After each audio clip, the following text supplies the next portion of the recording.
ఒకప్పుడు ఒక చిన్న తీరగ్రామంలో రాజు మరియు అతని భార్య రాణి అనే పేద మత్స్యకారులు నివసించేవారు. ఒకరోజు సముద్రంలోకి వల వేస్తుండగా రాజు ఒక బంగారు చేపను పట్టుకున్నాడు. అతనిని ఆశ్చర్యానికి గురిచేస్తూ చేప ఇలా మాట్లాడింది: దయగల మత్స్యకారుడు, దయచేసి నా ప్రాణాన్ని రక్షించండి. నేను మీకు బదులుగా 3 కోరికలిస్తాను. రాజు సందేహించాడు కాని బంగారు చేపను విడుదల చేయటానికి అంగీకరించాడు.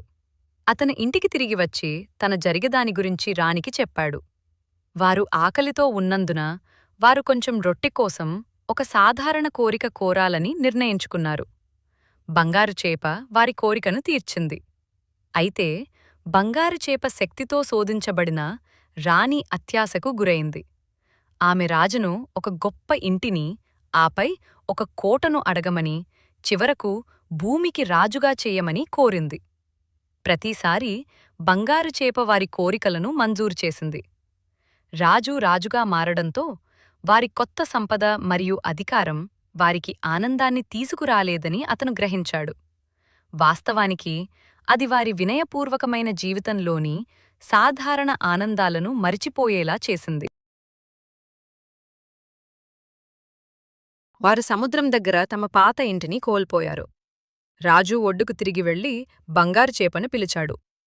తన భార్య అత్యాశకు క్షమాపణలు చెప్పి వారి పాత జీవితాన్ని పునరుద్ధరించాలని కోరాడు.